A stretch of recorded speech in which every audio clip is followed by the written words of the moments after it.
Friends, మనం ఈ వీడియోలో జావాస్క్రిప్ట్లో ఉన్న ఎర్రర్స్ గురించి చూద్దాము. సో మనకి జావాస్క్రిప్ట్లో ఎర్రర్స్ని ఏ విధంగా హ్యాండిల్ చేయొచ్చు. So throw, try and to catch.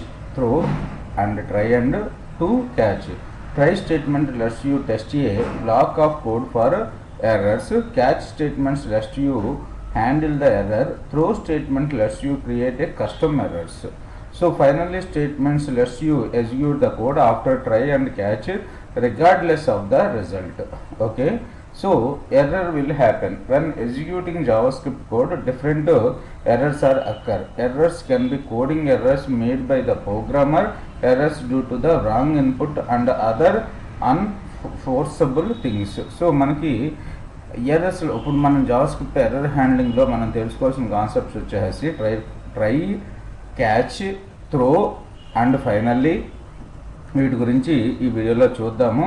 అలాగే నార్మల్గా ఎర్రర్స్ అనేవి మన ప్రోగ్రామర్ డెవలప్ చేసేటప్పుడు, ఫర్ సపోజ్ ఏదైనా ఒక ఫంక్షన్ని కాల్ చేశాడు కానీ ఆ ఫంక్షన్ క్రియేట్ చేయడం మర్చిపోయాడు. సో అలాంటప్పుడు మనకి ఎర్రర్ అనేది డిస్ప్లే కావాలి. ఓకే, సో ఇలా made by programmers and errors due to wrong input.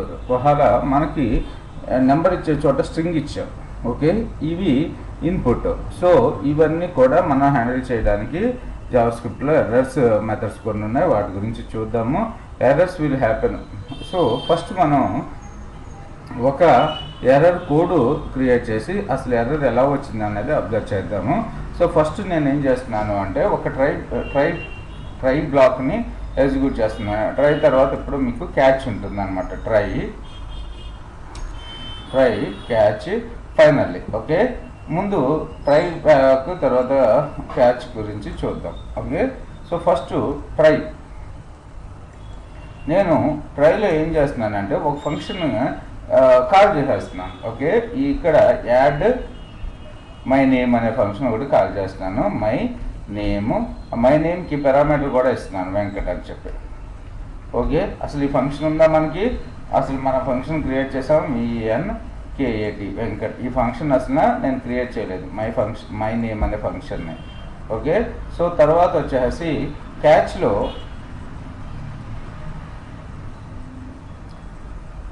Error. Okay, document dot error ఏం షో చేయాలి మనకి? Dot get element by ID dot inner HTML dot ID వచ్చేసి ఏమిద్దాం, ఒకటి క్రియేట్ చేద్దాము. demo1 అని చెప్పి ఐడిని క్రియేట్ చేద్దాము. తర్వాత dot inner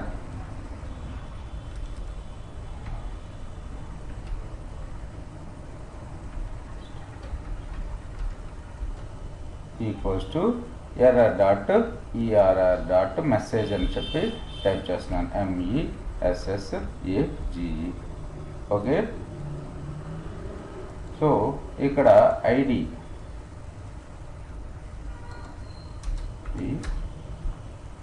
equals to demo1. ID equals to double కోట్స్లో demo1. సో ఇక్కడ demo1ని డబుల్ కోట్స్లో కలుపుతున్నాను. ఓకే, సో ఇప్పుడు ఒకసారి అవుట్పుట్ అప్డేట్ చేద్దాం. ఇక్కడ మనకేం ఎర్రర్ వస్తుందో చూడండి. My name is not defined అని చెప్పి ఎర్రర్ వస్తుంది. ఓకే, మై నేమ్ అనే ఫంక్షన్ అసలు మనం డిఫైన్ చేయలేదు. సో ఇప్పుడు ఒక ఫంక్షన్ క్రియేట్ చేద్దాం.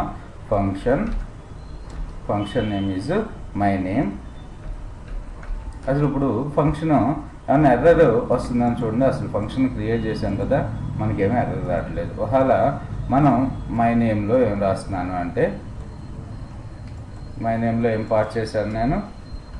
వెంకట్ని పాస్ చేశాను కదా, ఆ వెంకట్ని కే అనే వేరియబుల్లో రిట్రైవ్ చేసుకుంటున్నాను. ఇక్కడ కేని ప్రింట్ చేస్తున్నాను. ఓకే, సో ఇప్పుడు ఎర్రర్ రాకుండా మనకి వెంకట్ అని చెప్పి డిస్ప్లే అవుతుంది. రైట్. సో ఇక్కడ ఏదైనా ఒక ఫంక్షన్ నేమ్ని తప్పుగా పాస్ చేసేసాను. ఇప్పుడు మనకి ఏమొస్తుంది? My name one function is not defined అని చెప్పి వస్తుంది. ఓకే, సో ఈ విధంగా మనం ఎర్రర్ని హ్యాండిల్ చేసుకోవచ్చు. ఇక్కడ మీరు అబ్జర్వ్ చేయండి, ఓ ఫంక్షన్ కాల్ చేసుకున్నాను, ఫంక్షన్ ఒకవేళ అది లేకపోతే ట్రై క్యాచ్లో పెట్టుకున్నాను. ట్రైలో పారామీటర్ పాస్ చేస్తున్నాను. సో ఒకవేళ ట్రైలో మై నేమ్ వెంకట్ ఇది ఉన్నట్టయితే మనకు సింపుల్గా ఈ స్టేట్మెంట్ అనేది రన్ అయిపోతుంది. ఒకవేళ మై నేమ్ ఫంక్షన్ లేకపోతే అప్పుడు క్యాచ్ బ్లాక్స్ ఎగ్జిక్యూట్ అయ్యి error. So document error dot message. So ఈ ఎర్రర్ మీరు అయినా పెట్టుకోవచ్చు. ఈ డాట్ వచ్చిన ఎర్రర్ అనేది ఈ ఎర్రర్ అనే వేరియబుల్లో సేవ్ అవుతుంది. Error dot message. Okay, so కంప్లీట్గా ఈ ఎర్రర్నే ప్రింట్ చేసేద్దాం, ఏమవుతుందో చూద్దాం.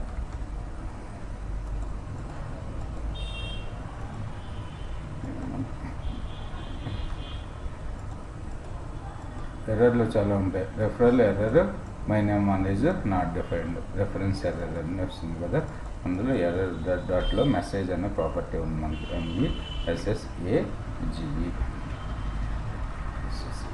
మెసేజ్. సో అది okay, number one is not defined.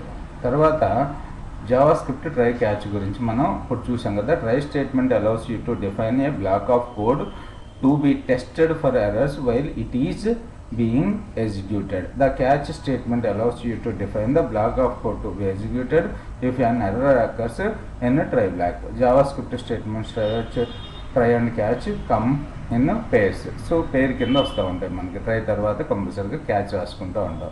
So JavaScript throws errors. When error occurs, JavaScript will normally stop and generate an error.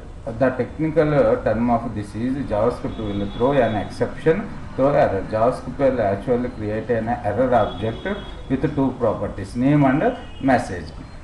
Okay, name అని మనం చూసాం కదా. ఇప్పుడు ఈ ఎర్రర్లో మెసేజ్ పాస్ చేయకపోతే మనకి ఏమొచ్చింది అనేది, అందులో ఏమేమి ప్రాపర్టీస్ ఉన్నాయి మనకి. Name property. ఇప్పుడు మీరు నేమ్ ప్రింట్ చేయండి. నేమ్ ప్రింట్ చేస్తే మనకి ఏమొస్తుందో చూడండి. సో రెఫరెన్స్ ఎర్రర్ అని చెప్పి మనకి డిస్ప్లే అవుతుంది.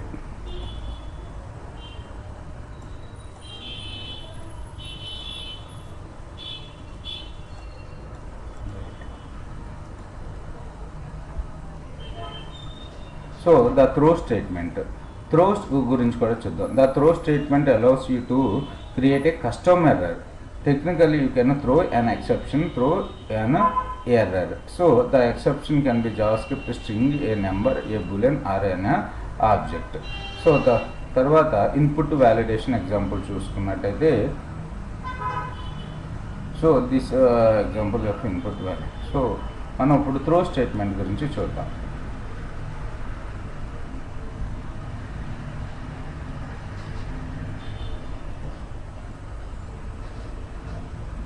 సో త్రో స్టేట్మెంట్ వల్ల యూజ్ ఏంటి మనకి?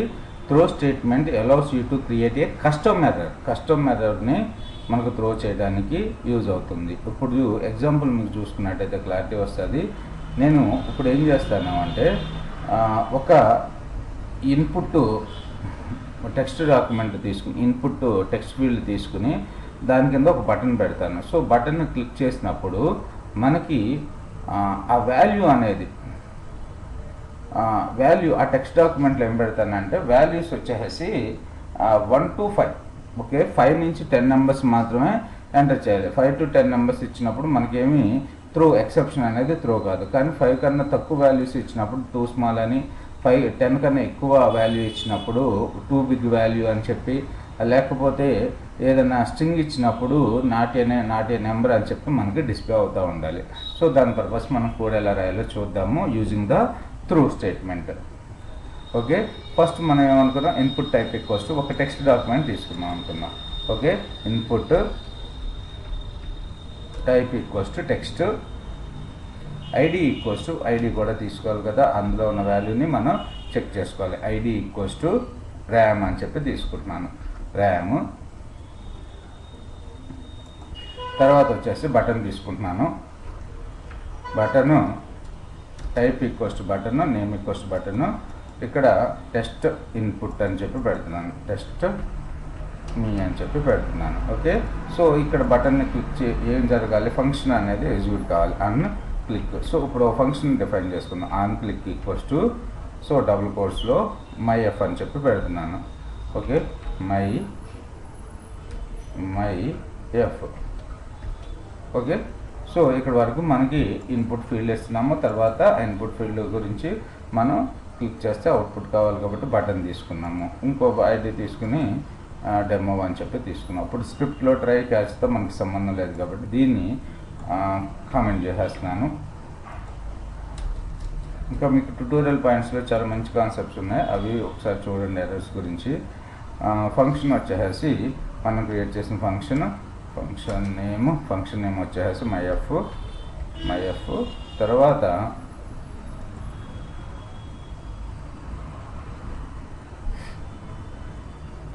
తర్వాత వచ్చేసి మనం చేయాల్సింది ఏంటిది, ఇక్కడికి వచ్చిన వాల్యూ, ఇక్కడ ఈ ర్యామ్లో ఉన్న వాల్యూ మనం ఒక వేరియబుల్లో సేవ్ చేసుకోవాలి కాబట్టి var x సో ముందే క్రియేట్ చేసుకున్నాం. var x మనకు వచ్చి కావాల్సిన వేరియబుల్స్ అన్నీ ముందే క్రియేట్ చేసుకున్నాం. var x document dot get element by id get element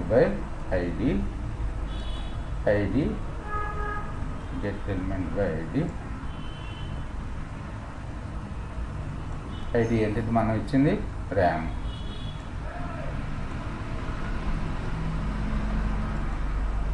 okay, తర్వాత డాక్యుమెంట్ పెట్టి ఎక్స్ఎం ప్రింట్ చేసేద్దాం. అసలు మనకు క్లియర్గా వస్తుందా రావట్లేదా అని చెప్పి. ఓకే, సో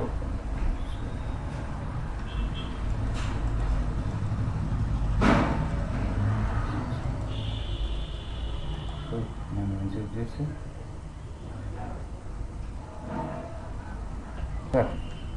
వాల్యూ ఉంది కదా మనం తీసుకోవాల్సింది .value. ఇలాంటి మిస్టేక్స్ చాలా .value. సో మనకి చూడండి 7 ఎంటర్ చేస్తున్నాను, మనకి 7 డిస్ప్లే అవుతుంది.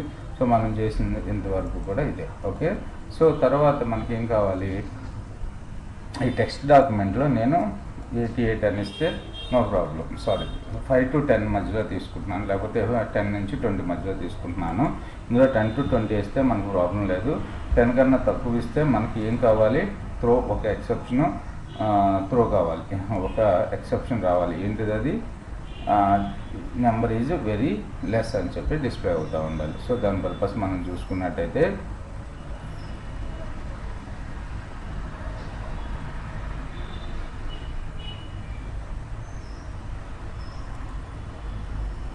సో ఇదేం అవసరం లేదు కాబట్టి దీన్ని కామెంట్ చేసేస్తున్నాను నేను.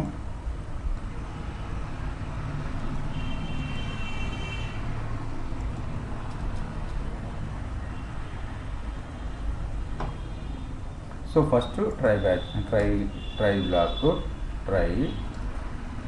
ట్రై క్యాచ్ ఫైనల్లీ ఇప్పుడు ఇంకా యూజ్ చేయలేదు మనం, ఫైనల్లీ తీసేద్దాము. ట్రైలో మనకి ఏం కావాలి, నెంబర్ ఇఫ్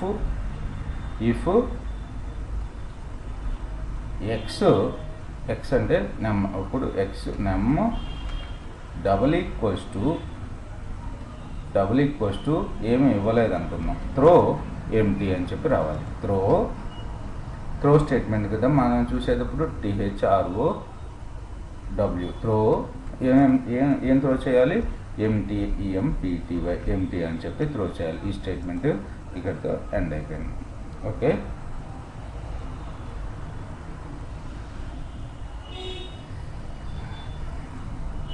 సో ఇక్కడ మళ్ళీ ఇక్కడ నుంచి వచ్చిన ఏదైనా ఇక్కడ మనం క్యాచ్ చేయాలి కాబట్టి message, so document dot get element by ID ఇక్కడ రాసింది అదే కదా, document dot HTML equals to క్యాచ్లో గెట్ అంటే ఏమో 1 HTML ఈక్వల్స్ టు ఏమి మెసేజ్ రావాలి మనకి,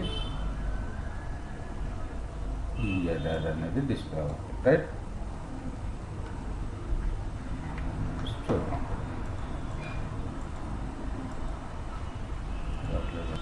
సో మనం ఇక్కడ పాస్ చేసింది ఈఆర్ఆర్ని పాస్ చేద్దాం.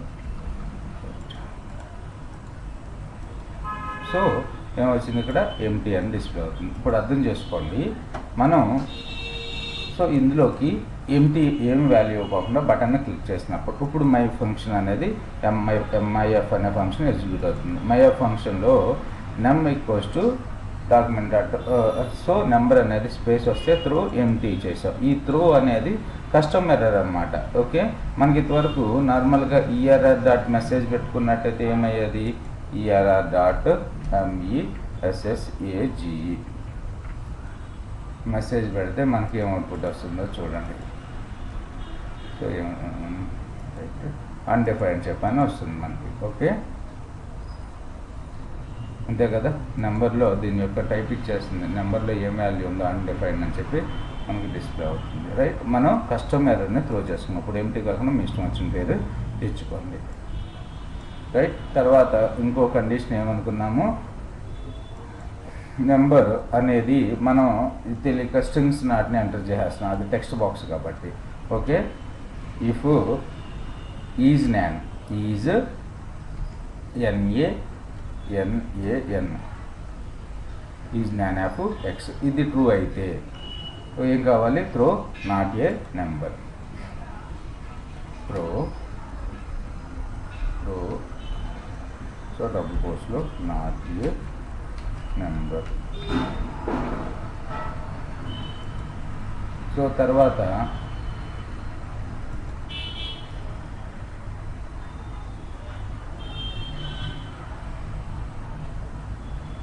ఊహాల ఏదైనా మనకి ఇంకా ఫైనల్గా వచ్చేసి నెమ్ ఈక్వల్స్ టు మన నెంబర్ మెథడ్ని కూడా యూజ్ చేసుకున్నాము.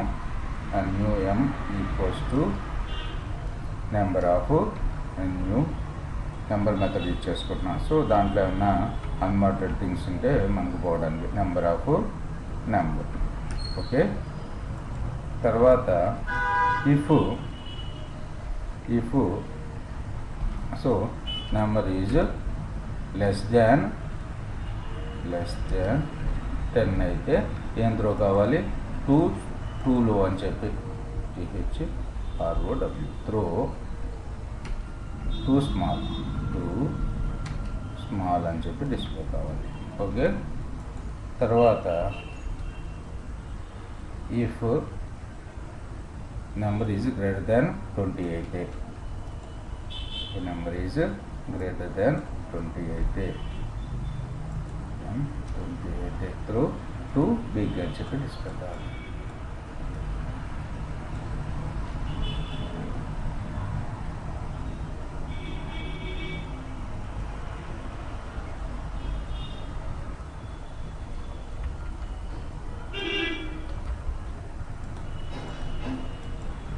సో 77 ఇస్తున్నాను.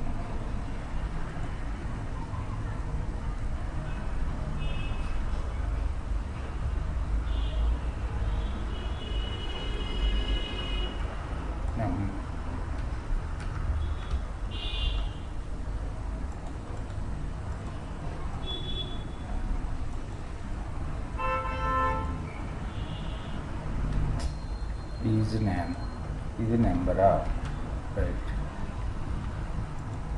సో కేమ్ ఇస్తున్నాను.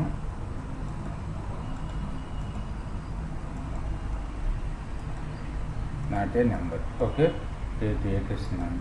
టూ బిగ్ 77 ఇస్తున్నాను. సో 5 ఇస్తున్నాను. So two small. సో ఈ విధంగా మన యూజర్ డిఫైన్డ్ మనకు కావాల్సిన ఎర్రర్ మెసేజ్ని కూడా త్రో చేసుకోవచ్చు. ఇంకా నెక్స్ట్ వీడియోలో మనం ఫైనల్ స్టేట్మెంట్ గురించి, అలాగే HTML వ్యాలిడేషన్స్ బై డిఫాల్ట్గా వచ్చే వ్యాలిడేషన్స్ కొన్ని ఉన్నాయి, వాటి గురించి చూద్దాము. Attributes. Thanks for watching this video.